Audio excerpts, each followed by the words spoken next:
O frango Que Sabor existe há 1 ano e meio, quando um produtor rural decidiu investir na agroindústria. Antes disso, Fábio Kaffer abatia as aves de forma artesanal. Eu estava aprendendo como que fazia. Eu cheguei ao ponto que a minha demanda, eu podia matar o dia inteiro, a noite inteira, que eu não conseguia entregar. Aí eu parei, aí eu comecei a correr atrás de documentação, fui atrás da Emater, da SEAGRE. Durante muito tempo não existia esse programa do governo que é hoje o PROVE, estava-se em andamento, o como que ia fazer, o como que não ia fazer. Então eu perdi um tempo ali sem produzir devido à parte de documentação. Porque como não tem no estado, o estado é pobre nisso daí, não é o meu. Vocês veem que só existe um frigorífico no estado com o CIF, é uma grande indústria, uma das maiores indústrias que tem na América Latina, feita de fazer pintinho, tem uma produção enorme no país, então eles não têm interesse nisso. E é só essa, não tem outras. E eu comecei desse tipo, de passo a passo, devagarinho, e hoje estou no tamanho que estou. O processo para embalar as aves é bastante complexo e necessita de muitos cuidados. Ele vem do galpão em caixas, aí ele é molhado para poder dar o choque, fazer o atordoamento, que é através de choque elétrico. Tem um aparelho que faz esse atordoamento, ele dá uma parada cardíaca, é feita a sangria sem ele se bater, sem ele, no caso, sentir dor, é lógico que ele vai sentir, mas assim, ele não vai se bater igual fosse só cortado a veia. Da parte da onde que faz o abate, ele vem para a escaldadeira, numa temperatura da água de no máximo 60 graus, que é para ele não cozinhar o couro. Ali ele vai ficar, conforme é o frango, se ele tem mais pena, se ele tem menos pena.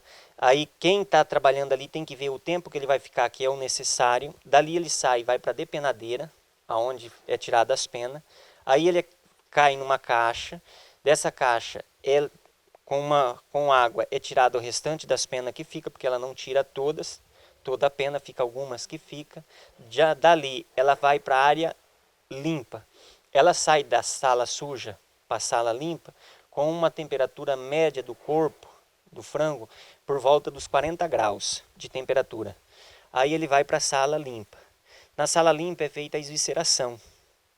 É tirada as vísceras de dentro, do qual o frango ele não pode ultrapassar 40 minutos sem tirar as vísceras de dentro. Porque a parte das bactérias que tem nas vísceras, ela começa a passar para a carne do frango. Então ela passa a contaminar o produto. Por isso que ele tem que ser feito rápido. Ele não pode ficar parado esperando tempo para poder fazer isso. Numa questão higiene para a população, quem adquirir o produto tem um produto de qualidade. A hora que é feito, tirado as vísceras, ele vai para um recipiente com água gelada.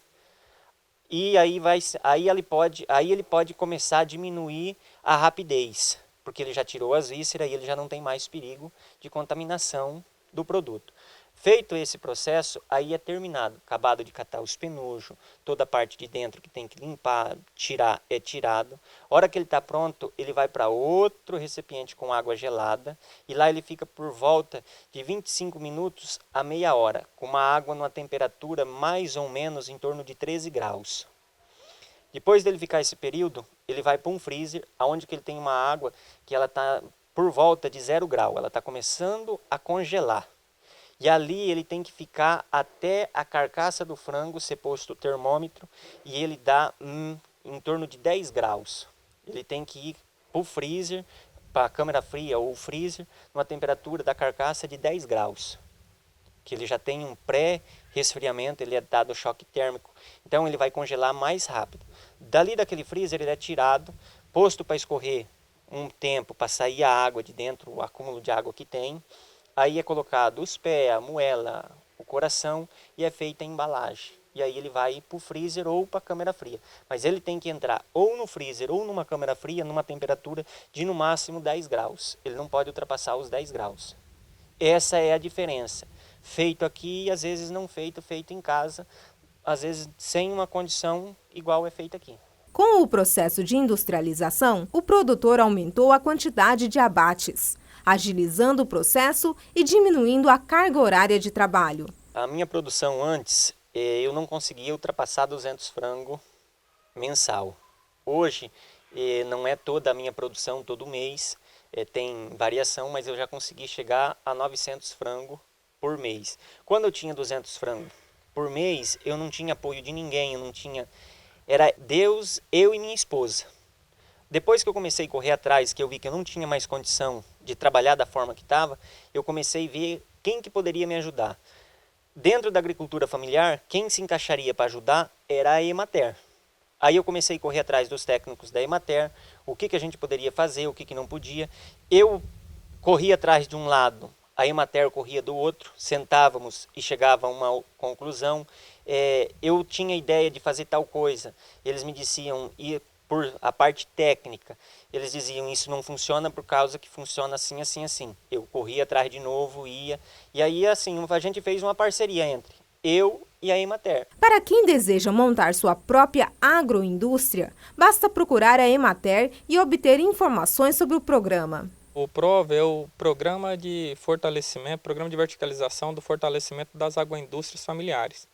Ele foi instituído em 2012, né, desde 2011 para cá, e é uma ação do governo do estado de Rondônia, em parceria com a Secretaria de Agricultura e a Emater, a qual ajuda os produtores rurais familiares que têm alguma produção em sua propriedade, uma atividade agrícola que é desenvolvida, ajuda no processamento e a comercialização.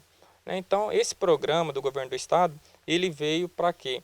Para somar com o agricultor que tinha, às vezes, a sua atividade artesanal, né, que às vezes tinha dificuldade para comercializar, e através do programa, nós conseguimos trabalhar com ele toda a parte burocrática, documental, até ele conseguir fazer a estrutura física para poder também estar recebendo alguns benefícios, né, como equipamentos, a questão da regularidade, acompanhamento técnico da Emater, acompanhamento dos órgãos fiscalizadores, para que aquele produtor que saía de uma condição marginal da informalidade para atingir uma atividade regularizada.